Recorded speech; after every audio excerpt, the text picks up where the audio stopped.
পবিত্র রমজানকে সামনে রেখে বিশ্বজুড়ে নিত্যপণ্যের দাম কমালেও বাংলাদেশে বেড়ে যায় কিছু অসাধু ব্যবসায়ীদের কারসাজিতে। এতে ভোগান্তিতে পড়েন নিম্ন আয়ের মানুষ। তবে এরই মধ্যে ব্যতিক্রমী উদ্যোগ নিয়েছেন এক মানবিক ব্যবসায়ী শাহ আলম। রমজানের সম্মানে তিনি বিনা লাভে পণ্য বিক্রি করছেন। চাঁদপুরের ফরিদগঞ্জ পৌরসভার ৯ নং ওয়ার্ডের চরকুমিরা গ্রামের ব্যবসায়ী শাহ আলম কেনা ও পরিবহন খরচ বাদে রমজান উপলক্ষে বিনা লাভে পণ্য বিক্রি করছেন। কম দামে পণ্য পেয়ে স্থানীয়দের ব্যাপক সাড়াও মিলছে। চালতাতলা সুপার মার্কেটে তার দোকানে আগাম কেনাকাটায় ভিড় করছেন ক্রেতারা। এখানে সুলভ মূল্যে সবকিছু পাওয়া যায়। আর দ্বিতীয় কথা হচ্ছে, আমি মনে করি ওনার মতো এই উদ্যোগটা যেন বাংলাদেশের প্রত্যেকটা ব্যবসায়ী, যারা মুদি দোকানদার, বিজনেসম্যান, ব্যবসায়ী যারা আছেন, ওনাদের এই উদ্যোগটা নেওয়া আমি মনে করি ভালো। আধা কেজি চাইলে আধা কেজি বিক্রি করে, এক পা চাইলে এক পা বিক্রি করে।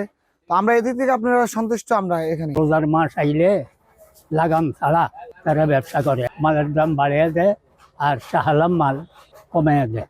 রমজানের পণ্য মুড়ি, ছোলা, খেজুর, ডাল, বেসন, সয়াবিন তেল, চিড়া সহ যাবতীয় মুদিমাল ক্রেতারা নিচ্ছেন সানন্দে। আর এসব পণ্যগুলো বিনা লাভে বিক্রি করছেন। পণ্যের মূল্য তালিকাও দোকানে টানিয়ে দিয়েছেন তিনি। বিক্রয় প্রতিনিধিরাও বলছেন লেনদেনেও পরিষ্কার মানুষ এই শাহ আলম। হিউস্টনে রকিং টেস্টি, সীমানা ছাড়াও নিজেকে হারাও। আমি এই রোডে আসি, সপ্তাহে একদিন আসি। প্রায় 80 থেকে 90টা দোকান আমি ভিজিট করি।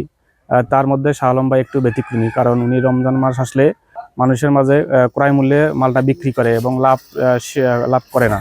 আর লেনদেন একবারে কোনো পেন্ডিং থাকে না, একদম ক্লিয়ার লেনদেন।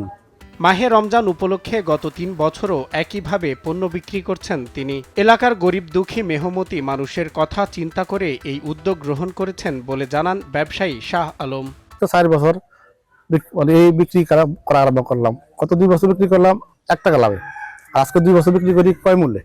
মোটামুটি আলহামদুলিল্লাহ অনেক সাড়া পাইতেছি। আর আমার থেকে মালগুলো ক্রয় করলে এলাকার গরিব দুঃখী মেহনতি মানুষ খুব উপকৃত হইতেছে।